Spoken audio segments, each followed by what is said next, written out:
If you want a recommendation from me, person to person, A Rush of Blood to the Head, the album by Coldplay. Metal fans, you're probably looking at me like, fuck you. No, seriously, it's a great album. It's no coincidence I've been talking about Coldplay for the past couple of days, whether it be on my personal Facebook or on Twitter. So if you happen to be a friend of mine over there or following me on Twitter, you've seen some of the discussion. If not, you should definitely follow me. It's definitely a lot of fun. And there's a personalized Facebook page. It's all sorts of fun junk. It's also no coincidence that I've been going on this kick whenever Coldplay's new album, Ghost Stories, just came out. It actually came out yesterday, on the 19th, but this is the first opportunity I've gotten to talk about it, so we're going to do it. Ghost Stories for Coldplay kind of continues on where the past couple of albums have gone in the territory of Coldplay not really making the same album twice.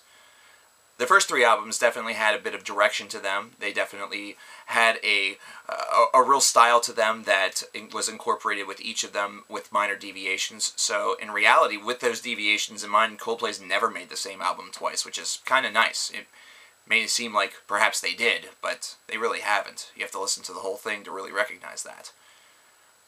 With Ghost Stories, though, this is certainly one where there's going to be a bit of an alienation, as opposed to the last two albums, which explored some lavish themes in, large-scale concept albums, and also kind of went and started to lean a little bit more toward the, the rock/pop department.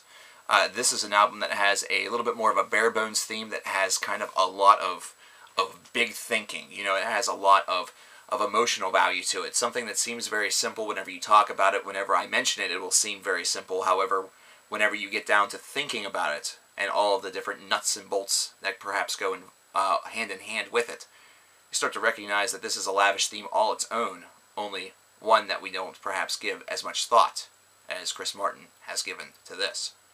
The theme of this album is essentially walking hand in hand with all of your previous experiences and understanding how that has perhaps really affected you and how it's made a difference in your life. And in most cases, it's something that is going toward the negative because it's also based around a very savage and sudden breakup. So there's all of this build where it seems like we're heading to this point, and then it finally happens. And there's a lot of emotional strife and a lot of emotional redemption that occurs on this album as this individual who has gone through this kind of searches for answers and searches for acceptance, and ultimately accepts the fact that if you allow love into your life, it's something that can be a wonderful thing, even if love has burned you in the past. That's kind of just my take on it. Perhaps not the official idea. However, very close. Now, this is, of course, one that parallels Chris Martin's personal life a little bit, so this is the first time that you see a shitload of personality that really reflects a member of the band, of course, this being Chris, because of his recent breakup with Gwyneth Paltrow. And this is one that it really assaults this idea in a way in which you really would not expect.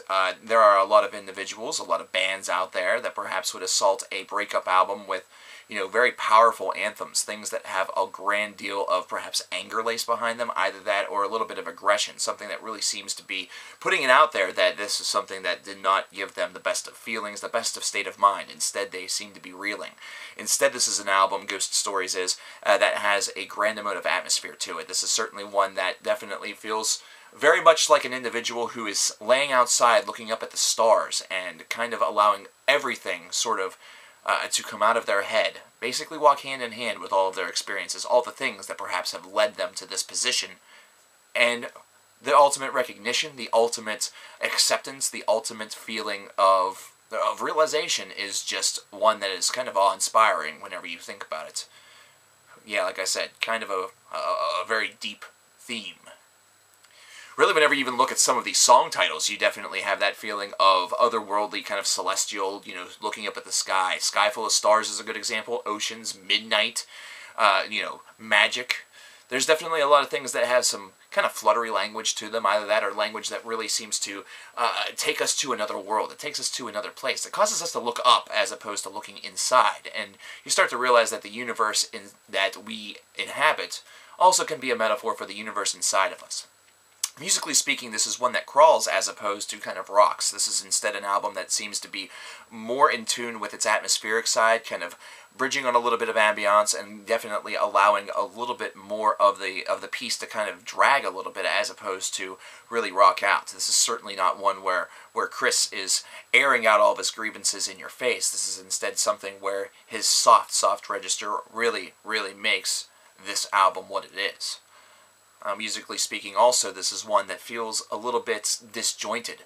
And not so much in the piece itself, but rather with the remainder of their catalog. Of course, there have been softer, very melodic songs by Coldplay in the past. However, to have an entire album really inhabit songs of this variety is certainly a bold endeavor. And this was certainly something that they wanted to do a little bit more with Milo Xyloto, their last album. However, it was not something that totally 100% happened. That they sort of, got into the Paradise style of writing and then went into songs such as Charlie Brown or Princess of China that definitely incorporated a bit of a different feel to it. And it overall kind of had a bit of that acoustic harmony to it, but on a very grand scale and with a huge theme behind it that you really wouldn't know was a concept album unless you really looked hard. This is also one that for a lot of Coldplay fans and a lot of individuals in general will probably not be a one-listen beast. This is not one that you can easily incorporate into your life and enjoy instantaneously. In fact, the first time you listen to this album, there's a very good chance that you're going to feel very negatively toward it. You're going to feel that it really does not, match the parallels of some of their previous albums, and you're going to feel that, the wait between Milo Xyloto and this album was kind of wasted, and it basically became a glorified Chris Martin, Sobfest tribute album or something like that, or the solo album. But that's not really the way in which this album is to be enjoyed. It should be enjoyed in multiple takes. This is certainly one that needs to be enjoyed behind closed doors, kind of very personally and very reflectively, because this is an album that once you give it those multiple listens and once you offer it the proper amount of attention and reflection, perhaps within your own life, within your own soul, within your own universe, that's whenever it starts to open itself a little bit and reveal the very tiny amounts of subtle genius that it has. I really do like the Sky Full of Stars song, even though it definitely feels a lot more like Coldplay going, EDM, going a little bit dance. And really, this is definitely a song that could fulfill that prophecy very well. It has that tone to it. They have gotten some help from some super producers here and there, such as Timbaland, but really these are just minor things that they've really been able to do in order to better fulfill and better fill the atmosphere that they were really aiming to maintain. But that being said, though, this is still an album that just feels like it's about average for me. This is actually, I would say, one of their weaker albums, probably one of the weakest to date. And the only reason why is because its difference is one that definitely has its application. It's one that I feel that if I were within that same applicable, frame of mind or position in my life, this would be an album that would be almost like my best friend. It'd be something that would accompany me everywhere I went to continue that reflective process and the acceptance process toward perhaps a breakup, either that or some, just bad news. But instead, if you're not in this situation, it's one that kind of just lingers. It's one that crawls a little bit more than it should, and definitely doesn't feel like it does much in order to really inspire you to continue onward. That being said, this isn't an all-out stinkfest. This is definitely one that has its moments in the sun. I definitely feel as though that Magic, the first single that they released from it, to the first that I heard at least, was kind of going to be a bit of a signpost of things to come. I wish that I would have thought that way, because I would have maybe been better prepared for what I got. Magic is kind of just a simplistic song. It doesn't have very much going to it, and it's one that kind of just meh. The album feels a bit meh, but every so often, every once in a while, you'll get in that right frame of mind. You'll get into that right station of your mind, and whenever you have this album on, it'll just feel like it's a lot more than what you ever thought before. That's kind of what you're going for. That's kind of what you're hoping for. The bad part about it is that this is something that happens very seldomly.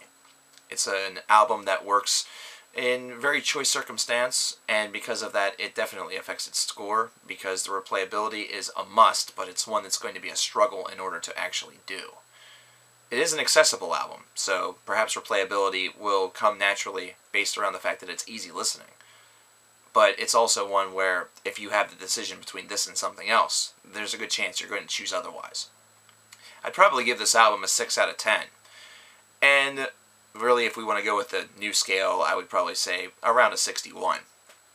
It's an album that works in moments. It's an album whose theme is certainly realized, and it's one where, on a personal level, you have to applaud Chris Martin for really giving it his all and really pouring his heart out a little bit on this album. But at the same time, its lingering characteristics and its absence of anything that's truly memorable aside from, the atmospheric resonance that you kind of get and the hum of it that you hear after the record is complete is kind of a downside. It's not something that you're going to be humming songs from it down the street tomorrow, and it's certainly not an album that you're going to think about maybe singing for your talent show. Instead, this is going to be an album that's going to be kind of a curious add-on to your collection, and one that you're going to go to whenever the moment is right, and it's probably going to give you, something to think about. What did you guys think, though? What did you think about Ghost Stories by Coldplay? What's your favorite track? What's your favorite Coldplay album? Let me know in the comments, and I'll talk to you guys later.